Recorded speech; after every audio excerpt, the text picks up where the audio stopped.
नमस्कार मैत्रिणींनो, यशराज रेसिपीजमध्ये आपलं स्वागत आहे.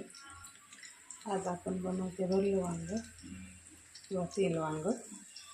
पहा, मी गावाकडून छान गावठी वांगी आणली होती. एकदम गावरान वांगी बघा, मस्त ताजी ताजी पण खायला खूप सुंदर लागतात ही वांगी. याचं आपण तेल वांगं करणार आहे. हा किती छान होतं.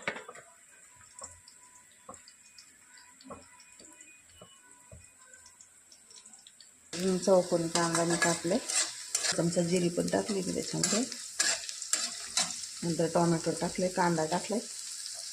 आता हे आपण हळद आणि मीठ घेतले. घेऊया त्या वांग्यामध्ये ते मीठ असं भरून घ्यायचं. आपण हळद भरून घेतलं आणि ते परतायला टाकले. तर आता बघा, वांगी पाणी टाकून शिजवण्यापेक्षा पहिले त्याची परतायला टाकली ना आपण, याच्यावरती झाकण मांडायचे. झाकण मांडायचं, थोडंसं पाणी टाकून थोडं वरतून टाकायचं झाकणाच्यावरती. म्हणजे वांगे वाफवले जातात, पण बरीच करतो तसे. आणि त्याला शिजायला पाणी कमी लागतं. त्याच्यामध्ये आपण टाकणार आहे बघा वाटण. तर हे वाटण मी वाटून घेतले. त्याच्यामध्ये टाकले आपण शेंगदाणे, कोथिंबीर, 2-3 हिरव्या मिरच्या, थोडंसं आलं आणि ठेवायचं झाकण. थोडंसं पाणी टाकून घ्यायचं आणि ते शिंतोडं टाकून घ्यायचं. त्याला वाफ बसते आणि वांगे शिजून निघतात. याच्यावर ठेवायचं झाकण. 1-2 मिनटं ठेवल्यानंतर ते वांगे वाफून निघाले. आपल्याला मसाला भरायचा. हे पहा, वांगं आता परतून झाले आपलं. टाकूयात मसाला. 1 चमचा मसाला टाकला आहे मी काळा तिखट त्याच्यात. आणि हे आपलं वाटण वाटलेलं हे सगळं टाकून व्यवस्थित मिक्स करून घ्यायचं.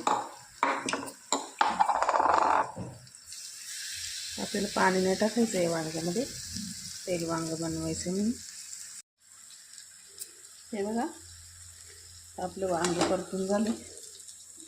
तर आपल्याला पाणी नाही ओतलेलं, आपण फक्त मसाला टाकला आहे आणि व्यवस्थित खालीवर करून घ्यायचं. तर हे वांगं आपलं आधी शिजून निघलेलं. आता फक्त आपल्याला मसाला टाकून त्याला मिक्स करायचं होतं. पहा, छान तेल वांगं झाले किंवा सुक्कं वांगं. वांगी छोटी छोटी होती आपली बघा.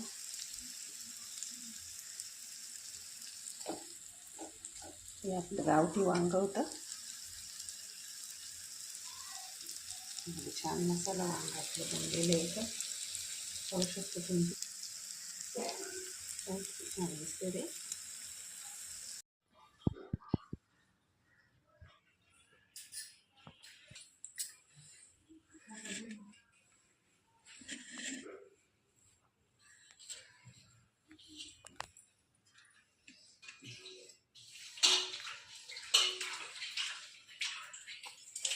दोन पण गेला, आम्ही गेली ना.